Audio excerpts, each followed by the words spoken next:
Bonsoir à toutes et à tous, bienvenue dans ce nouvel épisode de Shape. Alors aujourd'hui, nous avons le plaisir d'accueillir Eliakim Ebine. Il est étudiant actuellement à la prestigieuse école Sciences Po Paris.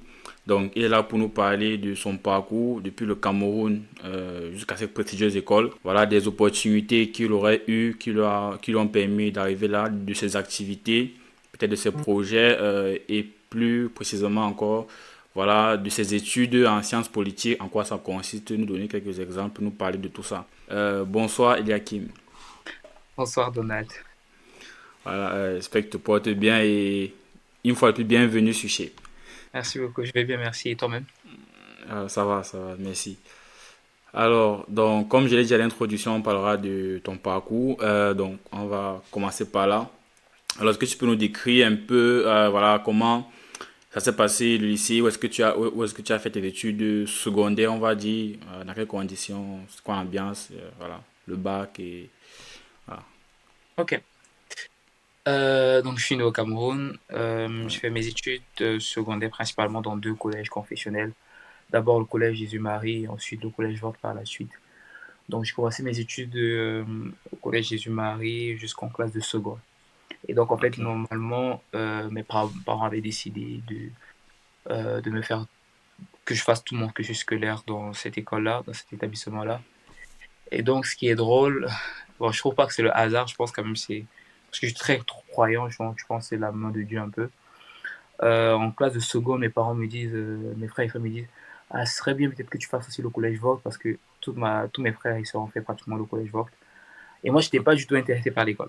Donc, j'étais vraiment pas ok, intéressé. C'était pas ma place. Je voulais être un peu différent de ce que mes frères avaient fait. Donc, finalement, sur les propositions et donc tout le monde insistait un peu, mes parents aussi. Donc, je me suis dit pourquoi pas. Donc, je change d'établissement. Passe le concours du collège Vogt d'entrée en première, classe de première. À cette époque, c'était concours écrit plus étude de dossier. Donc, je ok, traverse l'étape, puis j'ai un oral à la fin. Donc, je valide finalement, je passe à l'oral et puis j'intègre le collège Vogt. Donc, j'intègre en série littéraire, donc en A4 allemande. Ouais, du coup, je faisais allemand. À cette époque-là, en fait, j'étais ouais, très intéressé par ce qui est lié au droit. ok, Plutôt au droit. Droit, relations internationales aussi.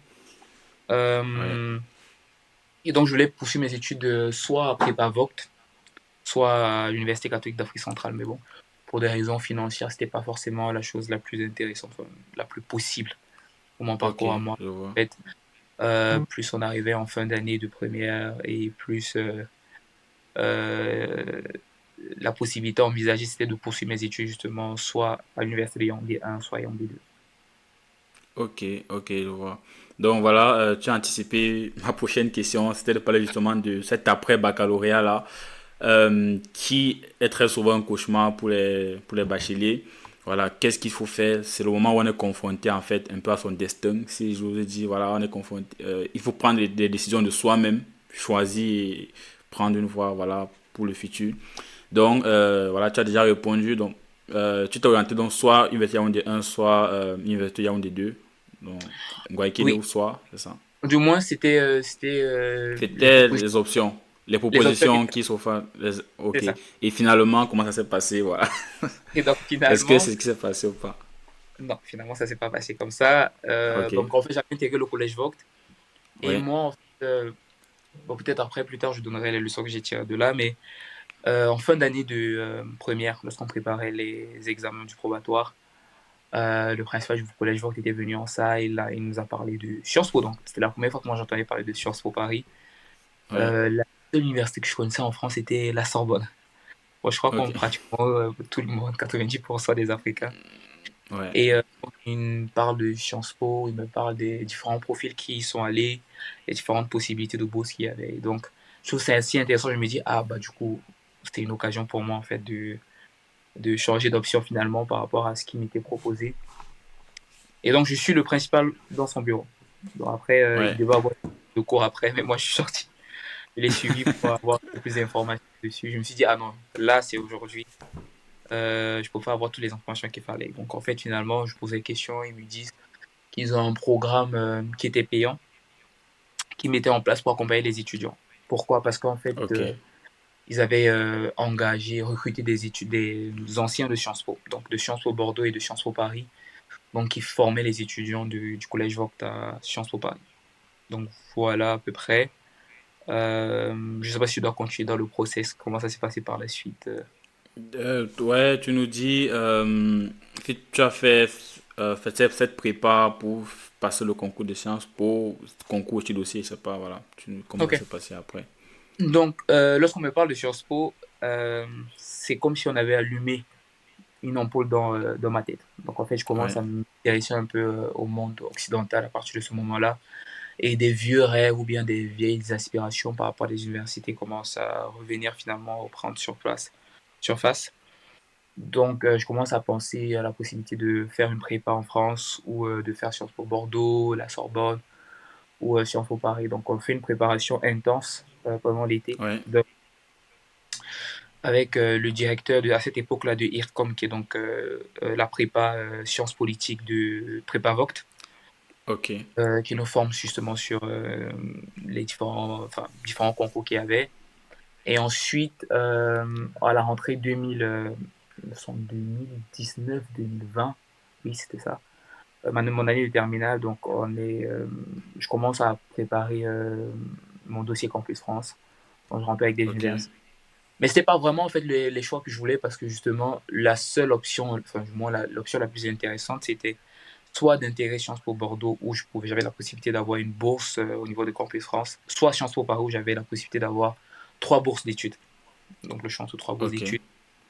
Et donc je Ouais. faisais juste les dossiers Campus France juste pour remplir en fait ce côté-là. Mais du coup je me concentre un peu plus sur Sciences Po. Et donc, ça me pose justement aussi à dépasser un peu le cadre académique dans lequel j'étais. Donc, en fait, ne plus penser comme un simple étudiant de classe de terminale A4 à Le Monde au Cameroun, mais de penser comme, à la fois comme un universitaire, aussi comme un étudiant un peu du monde. Donc, International, ouais. c'est ça. Je m'intéresse beaucoup à la culture internationale, aux médias internationaux, ce que je faisais pas. Donc, j'ai découvert beaucoup de médias, Times, New York Times, Ouais. euh, News, etc., Arte. Et donc, je m'intéresse beaucoup à ces médias-là. Pourquoi? Parce qu'en fait, pour ces concours, il y avait besoin d'avoir une culture générale solide. Très bonne culture. Ouais. C'est ça. Ok. Il ne suffisait pas d'être bon à l'école au Cameroun, en Ouais. mathématiques, mais il fallait vraiment avoir une culture générale soutenue. Donc, je m'intéresse aussi, ça me permet aussi de pouvoir un peu plus étoffer au niveau de mon projet professionnel, donc de voir un peu ce qui marche, ce qui ne marche pas, ce qui est intéressant, les dessous de chaque métier, enfin, les métiers qui m'intéressaient. Et donc, à Ouais. partir de là, en apprenant un peu plus sur Sciences Po, je découvre en fait que j'avais vraiment une passion pour le monde politique, dans tout ce qui est politique, diplomatie. Donc, c'est comme ça que je voulais pas à Sciences Po.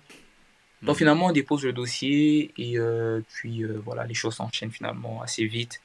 Mon dossier il est admissible, puis je passe l'oral et puis je réussis au concours. Et donc, finalement, j'ai la proposition de la bourse Émile Boutmy, qui était plutôt complète, et aussi plus tard, celle de la Fondation Mastercard, qui était encore meilleure parce que du coup, le palier était assez large. Palier Ok. d'âge était assez large. Il m'offrait un billet d'avion chaque année entre Yaoundé et Paris. Ouais. Oh, super ça. Euh, ouais, un logement, j'étais assuré chaque année. Donc, assurance vie, assurance maladie. J'avais les études complètement payées, j'avais les frais de vie, logement, fourniture scolaire. En fait, j'avais tout de payé. En fait, Ouais. c'était comme des parents finalement pour moi. Ouais. Donc, voilà, Wow. Bon, c'est vraiment tout gratuit, quoi. Entre guillemets. tout gratuit, C'est complètement financé, ouais. Tout gratuit. complètement. Ok, super. Mais par rapport à cette bourse de la Fondation Mastercard, justement, est-ce qu'elle est ouverte à tous les domaines? C'est uniquement les sciences humaines? Voilà. Est-ce que tu Ok. peux nous parler un peu de ce programme? Ok. Voilà, un peu brièvement Euh, le programme. Sur le programme de la bourse de la Fondation Mastercard, déjà, quelque chose qui est assez intéressant, c'est que c'est un programme qui ouvre des bourses pour les étudiants africains d'Afrique subsaharienne. Donc, Ok. tout étudiant subsaharien est concerné, pas ceux d'Afrique du Nord, mais ceux d'Afrique subsaharienne. Donc, Ok. qui est d'Afrique subsaharienne qui n'a pas forcément les moyens nécessaires pour poursuivre ses études dans des grandes universités, il est totalement Ouais. éligible là. Donc, ce qui est aussi intéressant avec la bourse de la Fondation Mastercard, du moins le programme, c'est que il va des sciences sociales aux sciences dures. Donc, c'est assez large. Donc, Ok, précision. Pour une université comme Sciences Po, c'est vraiment axé sur sciences sociales, donc de économie, ouais. finance, politique. Mais il a énormément de partenariats, je pense. On a quand même plus de pratiquement 100 partenariats universitaires dans le monde. Waouh, Euh, quand même. Beaucoup plus en Afrique, avec des universités comme HEC University au Ghana, qui est l'une des meilleures universités en termes de leadership, mais qui forme beaucoup sur les sciences dures. On a des universités comme Berkeley University aux États-Unis. On a eu Ok, McGill, on a Arizona State University, qui sont quand même des universités beaucoup tournées vers les sciences dures. ben, ok, Ouais, d'accord, pas super. forcément des... Donc voilà. Ok, ok, super. Euh, je ne connaissais pas personnellement ce programme, donc je crois que c'est intéressant de creuser là-dessus. En tout cas, ceux qui nous écoutent, voilà, ou ceux qui nous écouteront, je pense qu'ils les iront creuser de ce côté-là. Donc, c'est donc comme ça que, voilà, donc grâce à ce programme-là, tu as pu faire tes études en sciences politiques plus tard et arriver à Sciences Po Paris, euh, où tu es actuellement par cette opportunité. Alors, pour comment dire, comprendre un peu, voilà, dis-nous quelle filière, voilà, quelle filière tu fais à Sciences Po, voilà, à quoi ça consiste concrètement. Alors, est-ce que tu peux prendre deux, trois exemples? Ok. Donc, je suis à ma cinquième et dernière année à Sciences Po actuellement. Donc, en arrivant à Sciences Po, j'ai commencé par son campus Rémois qui était. Donc, Sciences Po a 7 campus au niveau bachelor. Et donc, les campus Ok, sont vraiment graphiques. Et j'étais dans le campus qui hébergeait la zone Europe-Afrique et la zone Europe-Amérique du Nord. Et donc, j'étais dans le programme Europe-Afrique. Donc, j'ai fait un parcours généraliste en sciences sociales.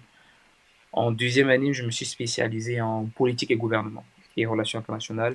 Donc, parce qu'en fait, j'étais ok, vraiment beaucoup plus à tout ce qui était lié à la vie politique, vie publique.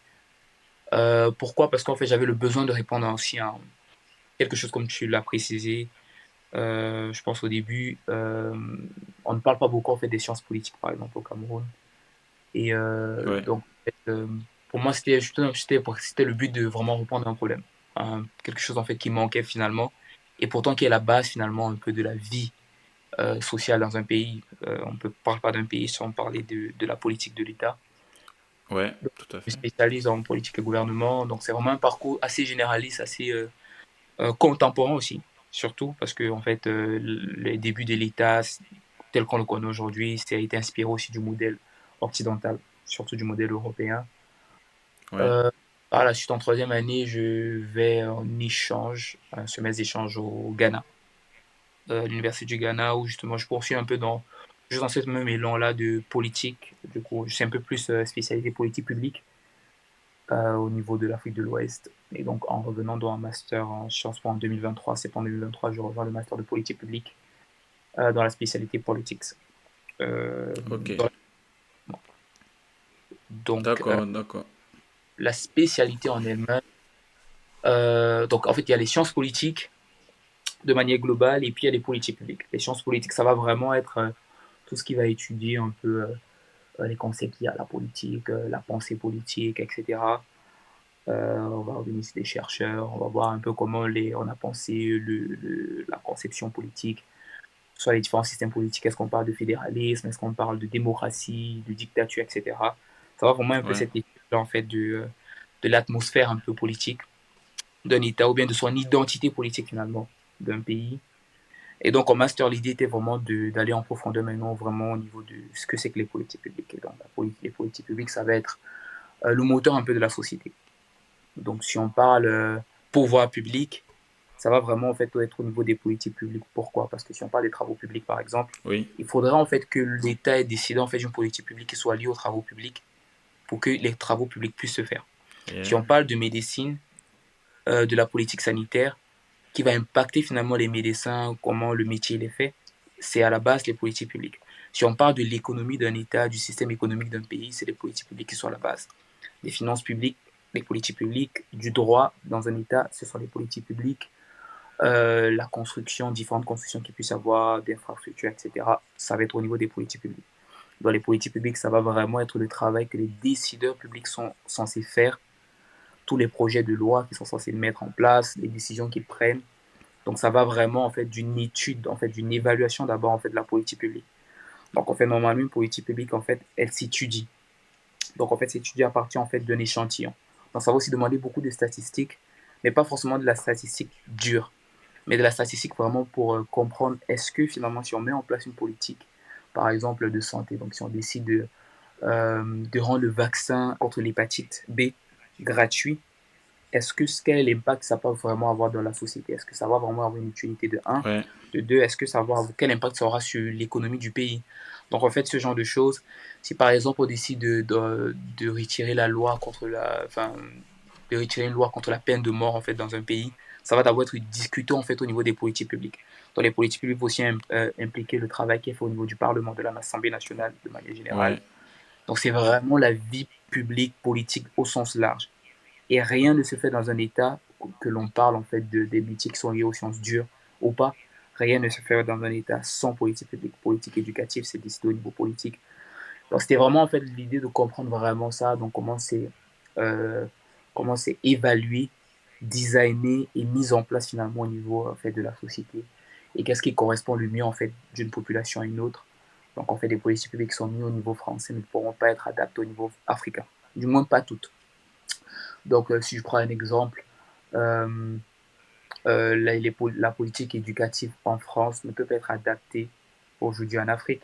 Par exemple, comment le système éducatif il a évolué en France aujourd'hui et un système de pensée qui ne peut pas forcément être établi au niveau ouais, africain. Parce qu'en fait, au niveau africain, il y a cet attachement aussi à comment les cultures locales et tout, comment, enfin, ces liaisons en fait avec les cultures ouais, locales qui ouais, font en ouais, sorte que on ne peut pas parler en fait d'un certain nombre de choses. tout à fait, ouais. Donc il y a tout ça qui entre en jeu, il y a une étude à faire aussi, donc on voit aussi les réactions aussi de la population. Et donc on peut savoir si une politique publique était bien pensée, elle était pensée à la hâte ou pas, si elle fonctionne ou pas. Donc si elle a été étudiée ou pas. Ouais. Donc là où en fait finalement des politiques publiques ne marchent pas, comme souvent c'est le cas dans certains pays, c'est parce qu'il n'y a pas une étude en fait finalement sociale. Donc on parle souvent d'une étude d'empreinte sociale, donc de l'impact que ça peut avoir La réellement dans la société, société. ouais. C'est ça. Très, oui, très intéressant et je pense que j'ai vraiment compris. En fait, surtout le lien avec les politiques publiques et la bonne gouvernance. En fait, combien est-ce que c'est lié à la bonne gouvernance en fait? C'est-à-dire, si ce pôle est Mm. malade, on va dire, un pays ne peut pas être bien gouverné. Voilà, il y aura toujours des choses qui ne se passeront pas bien si à ce niveau-là le travail n'est pas bien fait ou n'est pas fait du tout. Ouais, Mm. je cadre bien. Par exemple, ça c'est pour me rassurer que j'ai bien compris. Un peu dans mon domaine, bon, c'est pas de la recherche scientifique.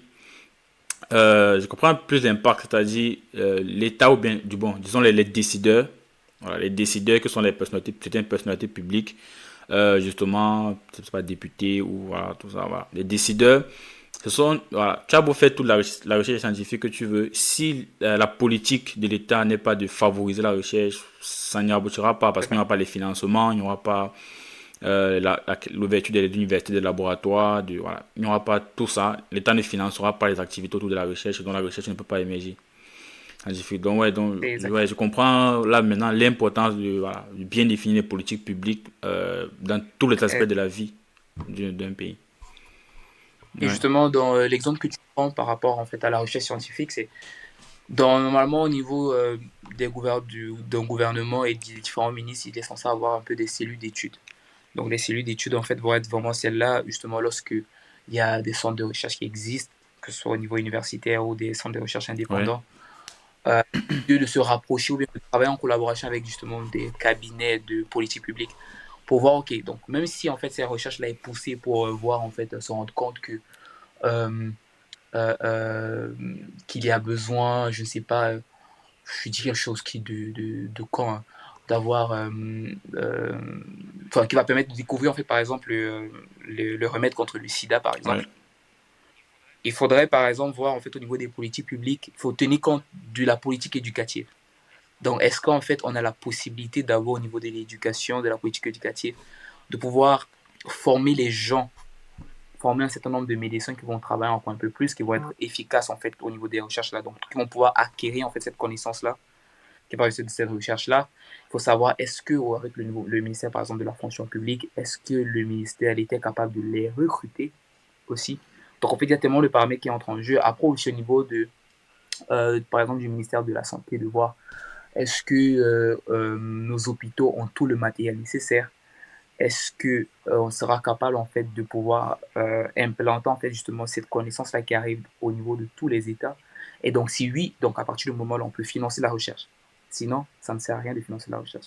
Et donc finalement aujourd'hui on se rend compte en fait dans beaucoup de pays que les recherches sont peut-être parfois financées, ce qui est le cas parfois, parce qu'on a par exemple au Cameroun, dans le cas du Cameroun, énormément d'intellectuels, mais ça ne suit pas son cours. Ça veut dire en fait Ouais, le travail il est fait, mais il n'avance pas parce que on n'a pas tenu compte de tellement tellement de de paramètres, paramètres. ouais. Et finalement, en fait, c'est ça. Et c'est un vrai travail finalement qui est maintenant aujourd'hui un peu vu négativement. Donc on voit plus en fait des personnes qui ne savent pas ce qu'elles disent, qui sont là peut-être, qui gèrent mal, il y a une mauvaise gouvernance, qui peut avoir des tournements de fonds. Et pourtant c'est vrai, effectivement on peut pas tout savoir. Donc moi je connais pas tout, on fait les domaines et tout. Tu as besoin d'apprendre aussi chez les autres. C'est ça qui est aussi beau en fait dans ce genre de métier-là. C'est que tu es obligé d'apprendre tout, Ouais. d'être assez cultivé. Mais si dans le cas où en fait justement on ne suit pas vraiment tous les processus et de manière détaillée, bah, finalement il n'y a pas de travail. Et c'est pour ça qu'en fait on a cette image en fait finalement de tous les métiers liés à la politique. Ok, ouais, tout à fait. Complètement d'accord avec ça. Donc, en tout cas, merci encore d'avoir partagé tout ça avec nous. C'était vraiment un plaisir. Alors, pour terminer, généralement, bon, la coutume, c'est de demander à l'invité un conseil. Voilà, si tu as un mot de fin, voilà, est-ce que tu as un conseil à donner à ceux qui nous écoutent actuellement, voilà, pour finir là-dessus, en fait. Ok. Ce que je vais dire, c'est parce que dans mon parcours, je me suis rendu compte que tous les profils de ceux qui ont par exemple intégré Sciences Po, c'est des personnes qui ont décidé, Ok, ont pris la décision de ne pas attendre, de ne plus subir. Parfois, quand je donne ce conseil aux gens, ils disent, bah, du coup, c'est parce qu'il y avait cette opportunité, c'est facile pour toi, mais il y a tellement de sacrifices qui ont été liés à ça, donc des sacrifices de temps, de sommeil par rapport à la moyenne des étudiants camerounais à cette époque-là. Donc, en fait, ce serait vraiment en fait de ne pas subir ce qui se passe dans la société, de toujours chercher les opportunités. Tout le monde ne peut pas sortir, mais pour avoir un peu voyagé dans certains pays africains, je me suis rendu compte en fait que ceux de toutes les façons qui arrivaient à s'en sortir, c'est ceux qui décidaient, que ce soit au niveau de leur pays, où il n'y a pas forcément les opportunités aussi. C'est ceux qui décidaient de payer le prix, qui prenaient des ouais. Se décisions. donner les moyens, quoi. Donc, c'est ça, se donner les moyens. Se donner les moyens, en fait, d'atteindre ses objectifs, de réfléchir à ce qui peut marcher en fonction du pays où on se trouve. Et puis, de toutes les façons, parfois, je trouve c'est une grosse erreur, en fait, de souvent penser de cette façon-là. Je pense que les gens pensent souvent que si on ne va pas à l'étranger, on ne peut pas réussir. C'est archi faux. Je ne peux pas avoir la prétention, moi, parce que j'ai étudié à l'étranger, à Sciences Po, etc., de rentrer, de me dire, en fait, que je suis meilleur qu'un étudiant qui a fait toutes ses études au Cameroun. Ouais. Pas du tout. Parce que cette personne-là, elle connaît mieux le terrain que moi. Elle maîtrise encore mieux la situation. L'avantage que j'ai, c'est qu'en fait, oui, je suis un profil qui est adapté au niveau international. Ce qui est bien, je peux apporter quelque chose aussi. Mais je peux pas être meilleur en fait Ouais. que ces En gros, personnes. vous êtes complémentaires, quoi. C'est un complémentaire. C'est exactement ça. C'est vraiment exactement ça. Donc en fait, peu importe là où on se trouve, mais de se donner le moyen en fait de se dire là où je suis, il faut que je sois excellent de telle sorte en fait que lorsque j'ai cette partie complémentaire qui arrive, ça puisse fusionner. Ouais. Et Ouais. voilà. D'accord. Merci pour ce conseil. Ce sera donc le mot de la fin. Voilà, je tenais à te remercier encore une fois de plus d'avoir pris de ton temps pour venir et partager tout cela avec nous. À tous ceux qui nous écoutent, voilà, je vous invite à nous soutenir en laissant un pouce à la vidéo, partager, commenter, l'envoyer à des personnes qui pourraient être potentiellement intéressées par tout ce qui est dit dans cette vidéo. Et voilà, donc je vous dis simplement à la prochaine vidéo.